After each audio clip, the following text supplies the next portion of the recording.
What's up mga ka-technician? Nagbabalikan DIY po ni Technician. Sa mga hindi pa nagsusubscribe nyo guys, subscribe na kayo. Click notification bell button, click nyo ulit tayo, share nyo rin ang mga videos. So yun guys, tinir down ko na agad yung Air Moto na Smart Air Pump. So, ayan na siya. At kung nakikita nyo, syempre sa una wala akong reference kung saan ko siya susungkitin, yung mga ganyan kasi may nakalock siya guys eh. So nakalock seal siya or yung ganito guys yung lock niya. Papakita ko sa inyo yan mamaya guys. So mag-explain muna ako sa inyo dito.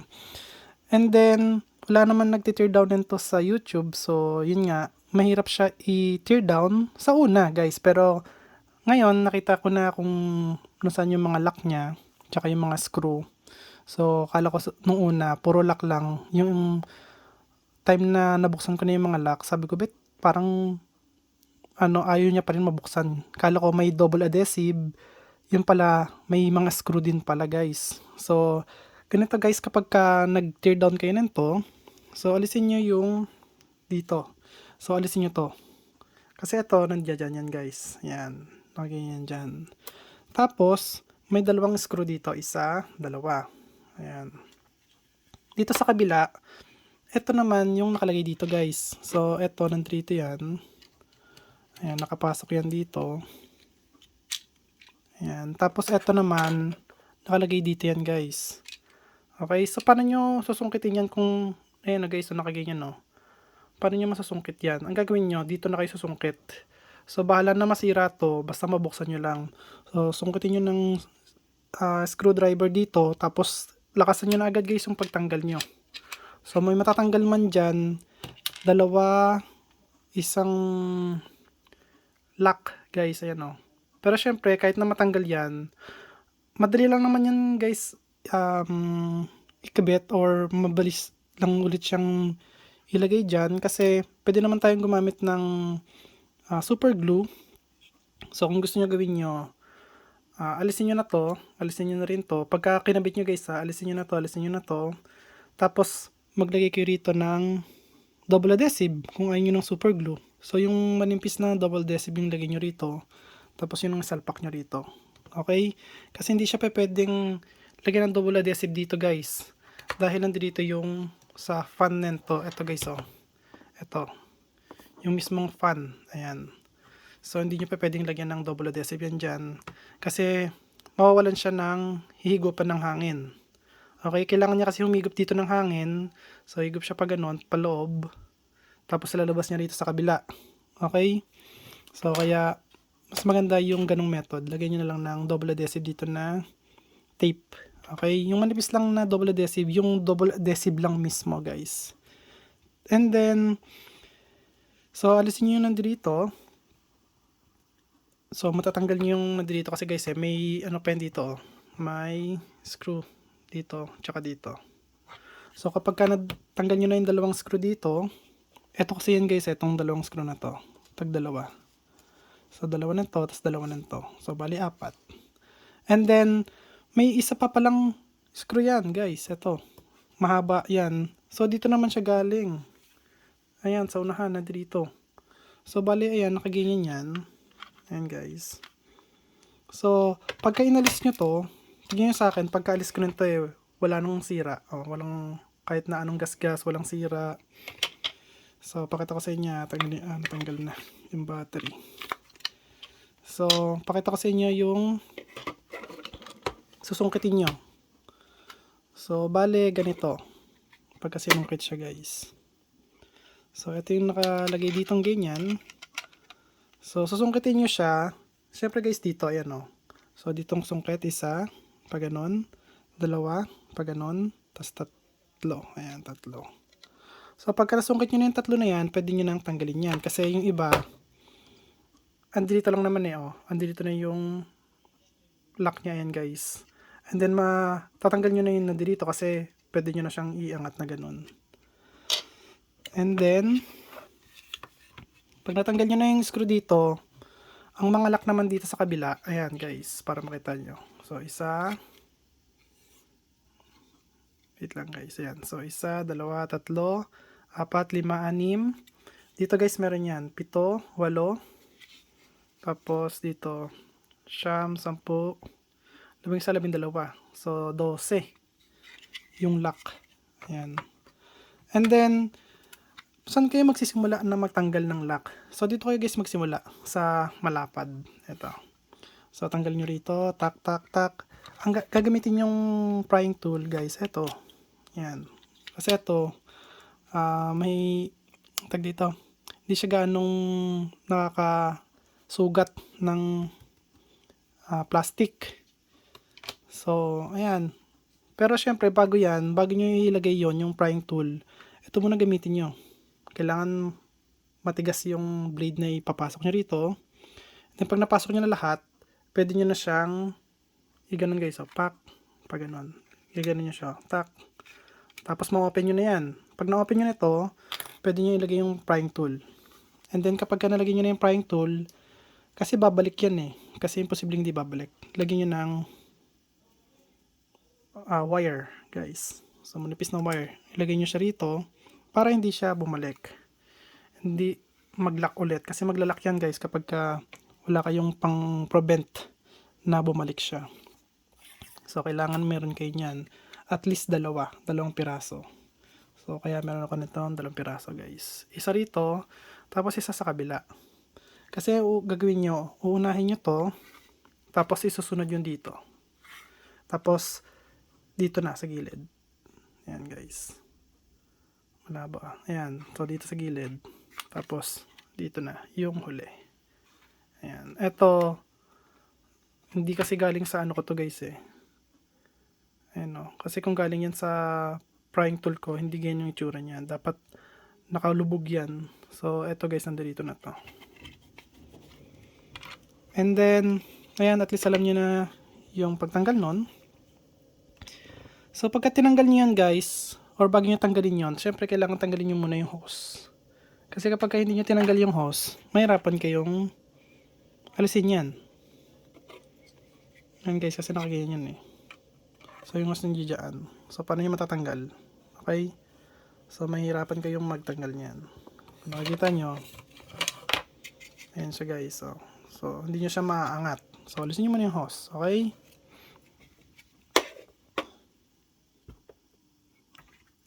And then, ayan na. So, eto. Tapos na tayo rito. Pagka tinanggal nyo naman to, yung pump assembly niya. So, eto lang naman guys, dalawang tornilyo. Andrito. Ito, tsaka to. So, kapag ganyan, aangat nyo tong nasa motor. Angat nyo, tapos hilahin nyo pa ganon. Pero wag nyo agad hihilahin maigi kasi may wire pa yan guys. Ito. Nakasolda pa yung wire niyan dyan. So, hindi nyo siya maangat ng paganon. Tsaka ito, yung pressure sensor niya, nakadikit pa yan dito sa board. Okay, so tanggalin nyo muna to. And then, angat nyo konti. Disolda nyo yung wire. So, dalawa, ito. Pagka na-disolda nyo na siya, tsaka nyo siya iangat. Okay? So, ayan. And, pakita ko muna sa inyo to guys. Ang lupit nito, naka-bearing.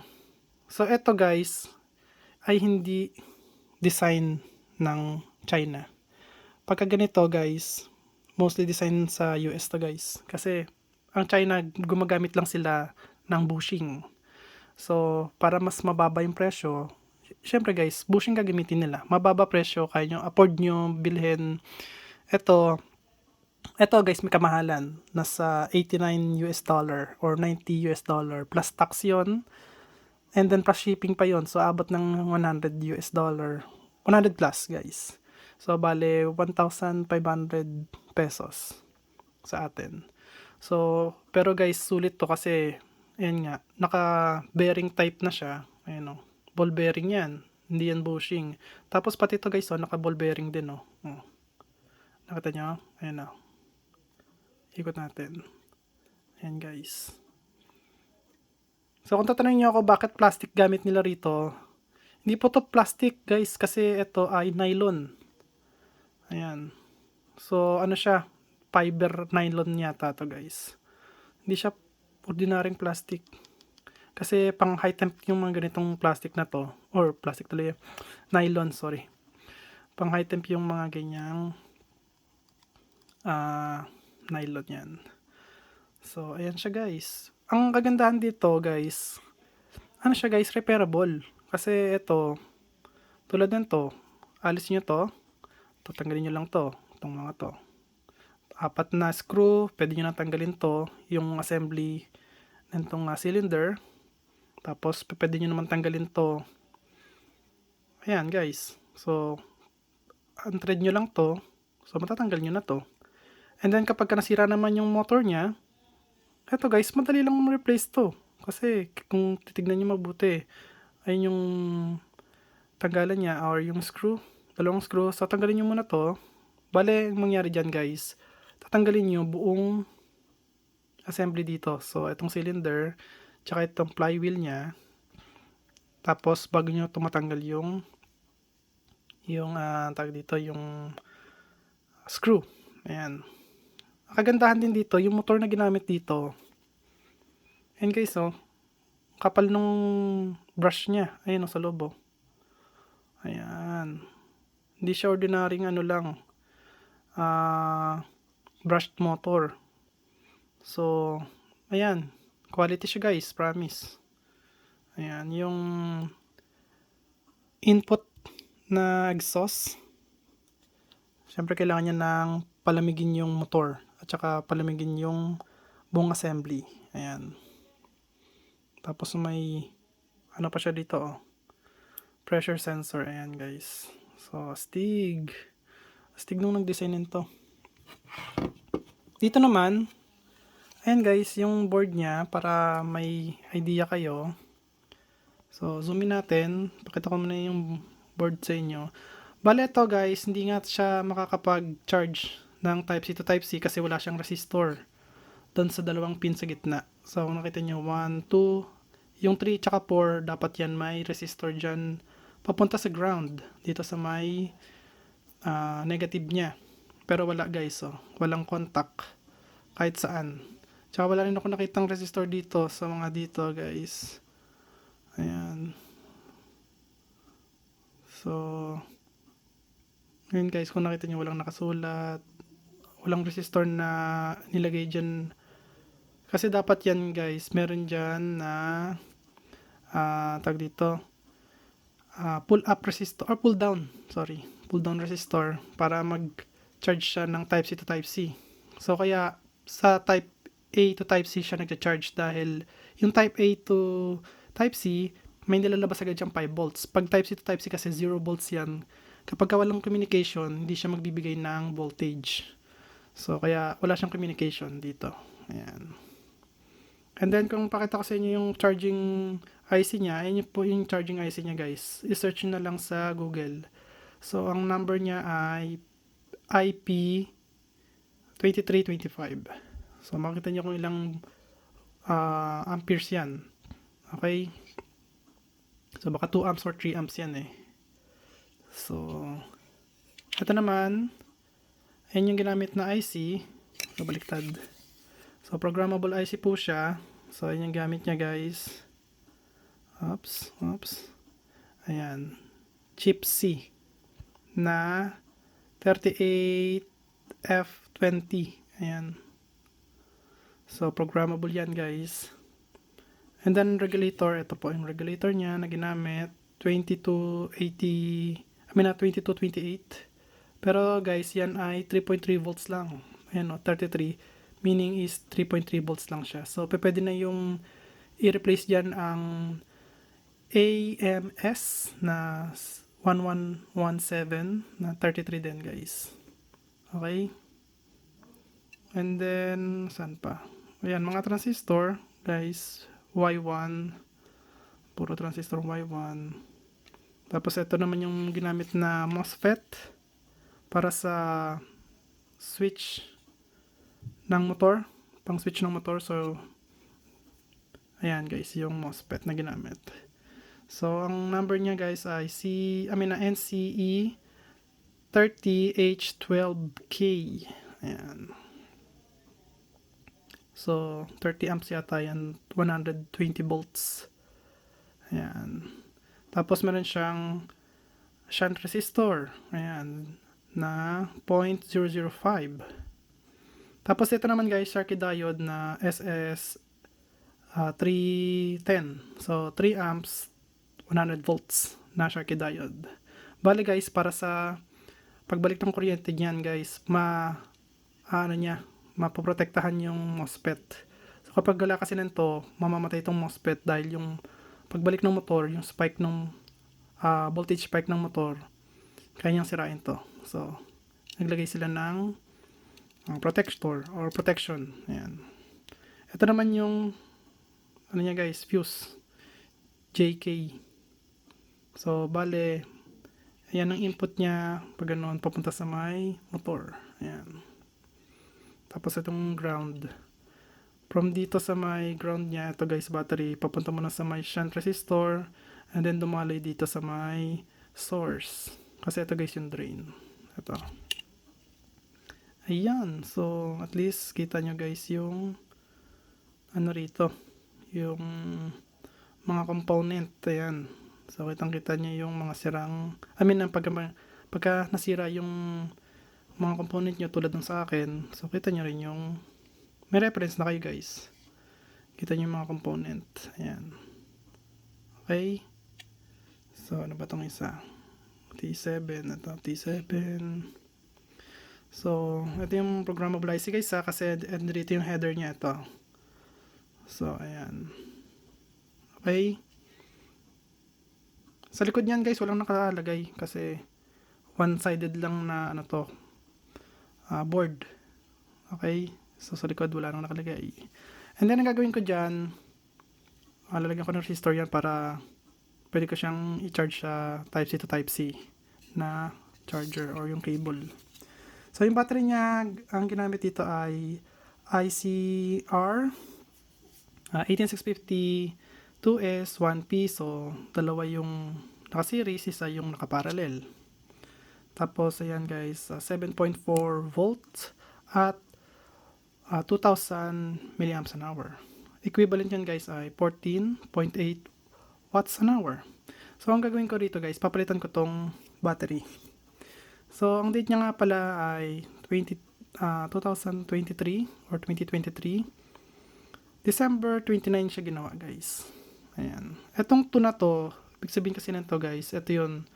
So dalawang 2,000 amps an hour na battery. So kung nakita nyo dalawa yan, ayan guys, dalawang piraso, isa, dalawa. So dalawang piraso siya.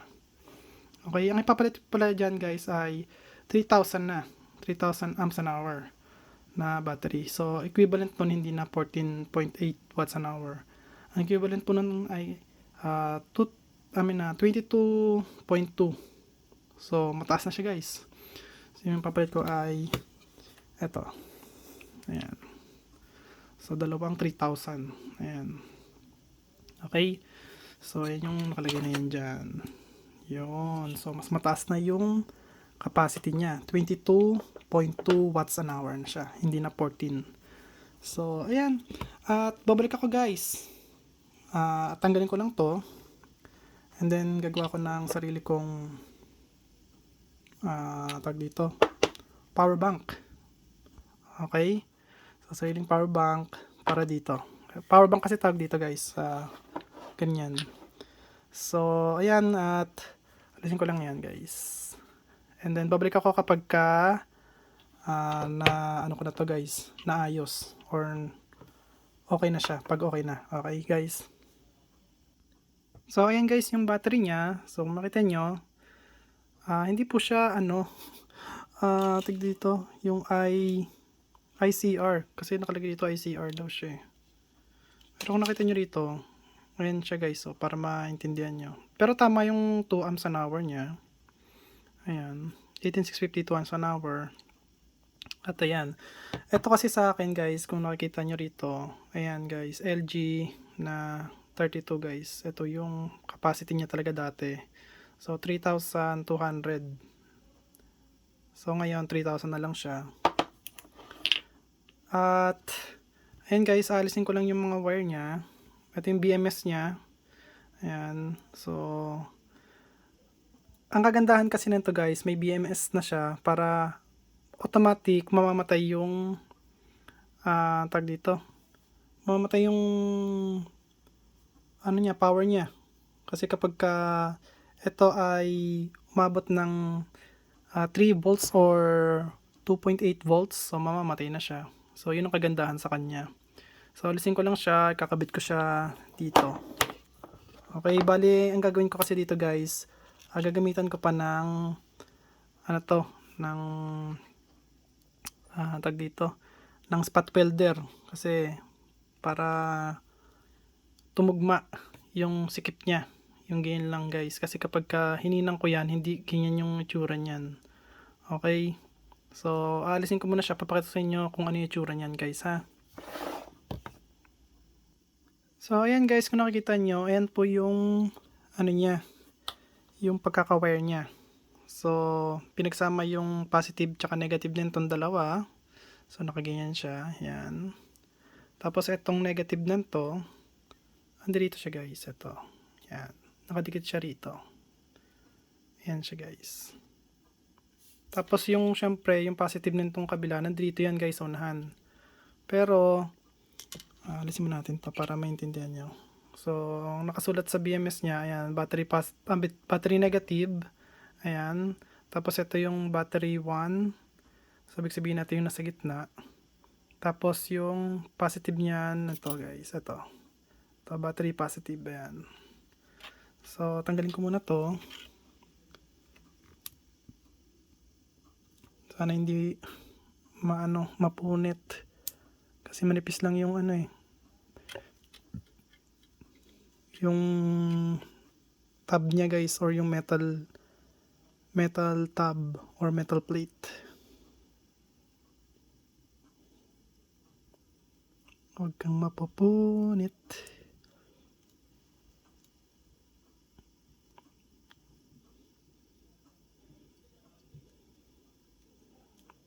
Ba ay matanggal na.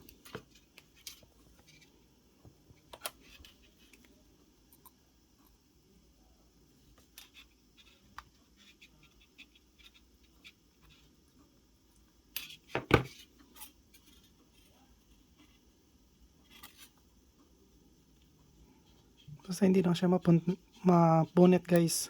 Kasi pag napunit siya, wala na. So, ayan. Mas maganda kasi kapag natanggal niyo siya ng maayos dito sa may plate niya guys. Ayan o.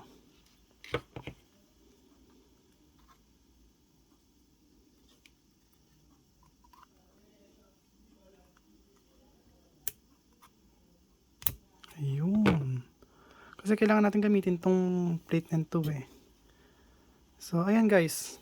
Ayan yung itsura ng ano niya, BMS. So, nakita nyo, ayan. So, ito, may nakasulat dito sa BMS IC niya ay, ayan, zoom in natin. So, ayan guys, yung nakasulat, 1020E. Tapos sa baba, CCA1. Ayan. So, search nyo yan guys kung ano yung BMS yan.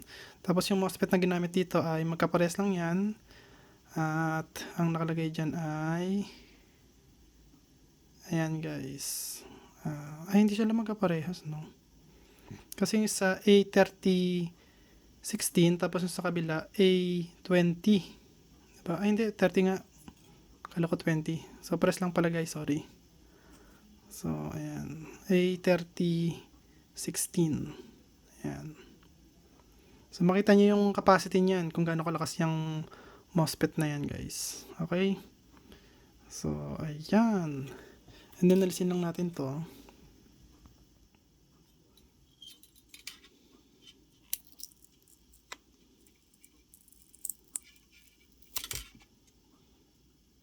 And then, alisin na natin to guys.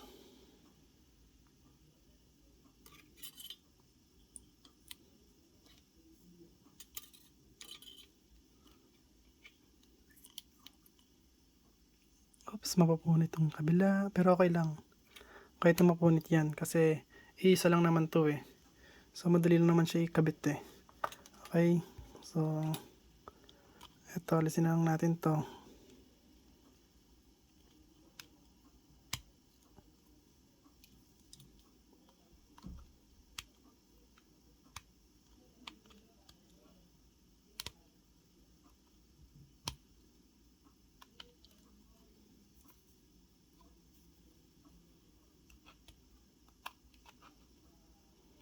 Bale, ito nga pala guys. Hindi ko sinabing peke itong battery. Ang gusto ko lang kasi ilagay dito na battery yung maayos kasi maganda yung ano natin yung pump eh. So kung papansinin nyo kung gaano kaganda yung battery natin versus dito sa kabila. Kata nyo. Okay. So alisin na natin to. And then kakabit ko na lang yung mga ano rito guys, yung mga battery nitong bago. And then balik ako kapag nakakabit na siya kasi matagal yung proseso nito kapag gumamit pa ako ng spot welder. Okay. So ayan guys, kung nakikita nyo gamit ko ay K-Weld. Ano ba tawag dito? K-Weld na ano to guys eh, yung R3.3. Yan. So kung nakikita nyo dito 4 volts up to 30 volts siya. So 2000 amps guys kailangan ng input. Okay? Yung kailangan niya may deliver is ganun kalakas. Okay? So yun na yung pinaka maximum. And then kung nakikita nyo, upgraded na po ito. Ayan. So kung nakikita nyo guys, ang inilagay ko siya rito. Oh guys, sorry guys ha. So ang nilagay ko rito guys ay Type-C na. Ayan o. So ang nagcha-charge dito sa supercapacitor ay yung Type-C. Well, i-explain ko to guys sa next video natin or sa ibang video natin guys. Kasi pagka in-explain ko ngayon, haba yung video natin. So, supplying ko muna siya ng Type-C. Ayan. And then nakaset siya, yung energy niya nakaset sa 5 joules. So, ayan guys. At simulan na tayo. Bale, ginawa ko na yung iba guys. Ayan o. So, yung iba nakadikit na dyan. Ayan. So, ito na lang yung ididikit natin. Para nakita nyo na gamit ko talaga rito is K-Weld. So, ayan guys, hindi pa nakadikit. Okay. So, 5 joule.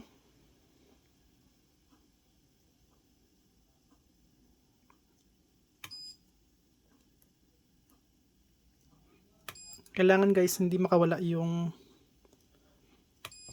ang tawag dito. Yung nickel tab niya guys. Kasi kapag nakawala yan, kasi nagbabibrate yung ano natin eh. Yung air pump. Okay. So, kailangan di makatakas yan. So, ayan. At, ikakabit ko na siya, guys. Kung nakita nyo, ayan, okay na yan, So, ikakabit ko na siya doon sa may water tuloy, sa may air pump natin. Okay? So, alisin ko na muna to. So, ayan na siya, guys. At nakabit ko tong heat shrink niya, guys. So, wala kasi ako available nito, kaya binili ko lang siya. At kung nakita nyo, binura ko na yung mga nandito. So, ito na siya. 3,000 milliamps an hour. Tapos, ano na siya guys. So, 2.2 watts an hour guys. So, ayun. At, ang susunod guys ay kakabit ko na siya rito. Pero bago yan guys, pakita ko muna sa inyo. Minodified ko na agad tong Type-C niya guys. So, pakita ko sa inyo kung ano yung inilagay ko. So, ayan guys. Naglagay ako 2 resistor. So, baka tanungin niyo ako kung ano yung resistor na nilagay ko. So, ayan guys, nakasulat na dyan. So, no need na magtanong. Ayan guys. Ayan o. So, i-zoom in nyo lang, makikita nyo yung number. Kasi napakalit ng number yan guys o. Okay, zoom in nyo na lang. So, ganun din yan sa kabila guys. Ayan o. Okay. So, para ma-activate niya yung 5 volts. So, pagka gumamit ako ng Type-C to Type-C, pwede na akong mag-charge. Gamit lang yun, guys. Kasi dating, or yung unang video natin, guys, diba? Ayaw niya ayaw niya mag-charge sa Type-C to Type-C. Kailangan din Type A to Type-C.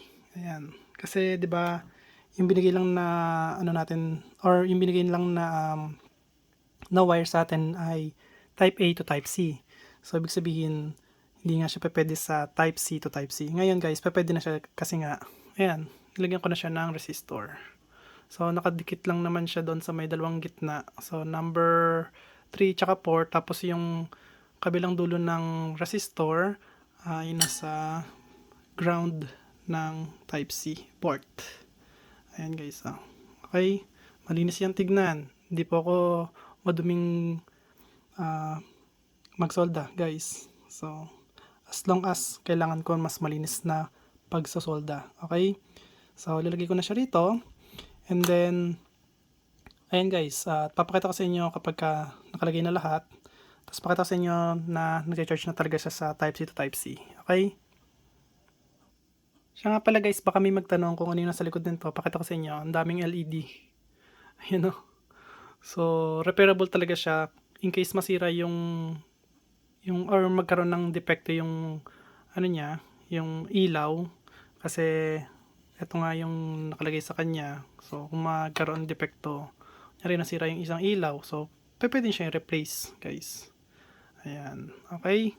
Astig, di ba? So, ayan guys, kung nakikita nyo, nakakabit na yung battery at saka yung air pump niya. So, on na natin. Ayan. Uy, full charge yung battery, oh. Okay, so on na natin dito guys, ayan o. So pipindutin ko lang yung on, tingnan natin kung gagana na siya. Okay, nagana na. Ayun. So ayan, and then guys, lalagyan ko yan ng grasa kasi masyadong konti yung grasa yung nakalagay dyan. So nakita nyo guys, so ayan o. Konti lang yung grasang nakalagay. So kailangan ma-maintenance to ng maayos.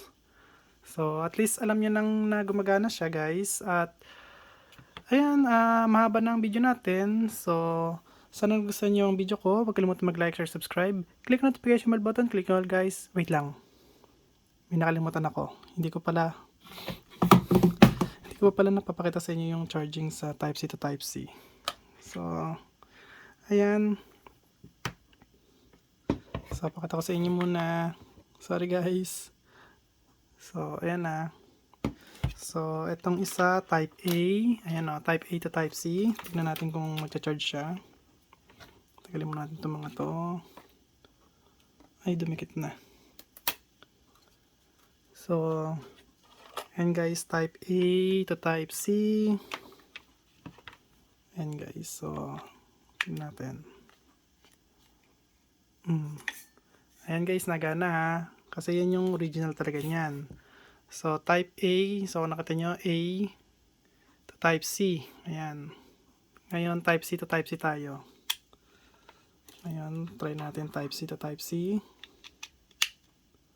Ayun guys, kung nakita nyo, ayun o, Type C or yung C2. Tapos, ayan guys, Type C. So, Type C to Type C. Ayan. Ayan o. So, boss, bakit walang wattage yan? 0 watts. Kasi guys, is full charge na to eh. Ayan o. Hindi na siya nagbi-blink. Okay, full charge na kasi siya. So, balikan natin. Kasi baka sa kabila hindi. Kasi yun baka isipin nyo sa kabila hindi siya mag-charge. So, ayan, kabila natin. Ayun, nag-charge yan. So, kabilaan. Kaya, yung nilagay ko na resistor doon, kailangan kabila ang resistor din. Hindi ka pa pwedeng maglagay ng isang resistor lang kasi pag isa lang yung nilagay mo, baka sa kabila hindi mag-charge, tapos sa kabila mag-charge. So, dalawa nilagay ko para kahit baliktarin nyo, mag-charge pa rin siya. Okay? So, ulitin natin.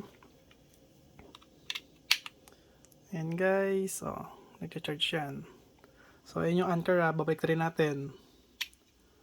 Ayan nag-charge yan guys. Okay? So, ayan. So, sana nagustuhan nyo yung video ko. Huwag kalimutan mag-like, share, subscribe. Click notification bell button. Click nyo all guys. Bye. Peace.